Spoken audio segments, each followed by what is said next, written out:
అండి, welcome to our channel Siri Ganesh embroidery machine లో మనం ఎంబ్రాయిడరీ వర్క్ చేస్తుంటాము. సడన్ గా ఏదైనా మనం లైక్ ఒకటి అయిపోయిన తర్వాత కుందన్స్ పెట్టడానికో, లేదు ఏదైనా థ్రెడ్స్ కట్ చేయడానికో, లేదు థ్రెడ్ కింద మనకు స్ట్రక్ అయింది, అప్పుడు మనం ఫ్రేమ్ జరపాలి. మళ్ళీ ఫ్రేమ్ జరిపినప్పుడు ఏంటంటే డిజైన్ కూడా ఎక్కడ అవుట్ అవుతుందో అనేసి మనకి చాలా డౌట్ ఉంటుంది. అయితే దానికి కంప్యూటర్ లో ఆటోమేటిక్ సెట్టింగ్ అనేది ఒకటి ఉంటుందండి. అండ్ మిషన్ ఆఫ్ లో ఉండకూడదు, ఆన్ లోనే ఉండాలి. మాన్యువల్ గా కూడా ఎవరు ఫ్రేమ్ తగలకూడదు. అలాంటి సిచ్యుయేషన్ లో మనం ఫ్రేమ్ మూవ్ చేసినా కూడా మన వర్క్ ఏదైతే ఉంటుందో వర్క్ ఫినిషింగ్ అయిన తర్వాత మళ్ళీ కంప్లీట్ గా ఆటోమేటిక్ గా నీడిల్ అక్కడే కుట్టాలంటే ఏం చేయాలి?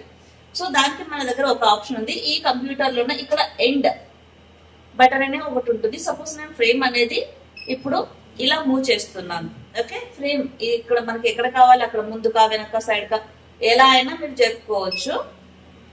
జరుపుకున్న తర్వాత మనకి ఏదైతే వర్క్ ఉంటుందో ఆ వర్క్ జస్ట్ థ్రెడ్స్ కట్ చేసుకోవడమో, లేకుంటే స్టోన్ పెట్టడమో, ఏదైనా ఒకటి వర్క్ ఉంది. ఆ వర్క్ అంతా మనకి ఇలా హెడ్ అడ్డం ఉన్నప్పుడు డిస్టర్బెన్స్ కనిపించింది, సైడ్ తీసుకొని వర్క్ అంతా ఫినిష్ చేసిన తర్వాత మళ్ళీ నేను ఎండ్ బటన్ కొట్టేస్తాను. సో ఎక్కడైతే నీడిల్ ఆగుతుందో మళ్ళీ కరెక్ట్ గా నీడిల్ పొజిషన్ దానంతగా కుట్టే దగ్గర, స్టిచెస్ దగ్గర ఆగుతుంది అనమాట.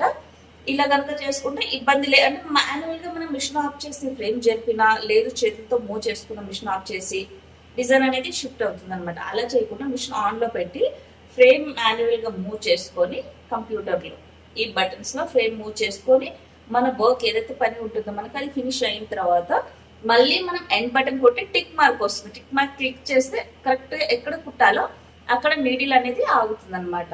సో చూసారు కదా, ఈ వీడియో మీకు నచ్చినట్లయితే తప్పకుండా లైక్ చేయండి, షేర్ చేయండి. నేను మిమ్మల్ని సరే.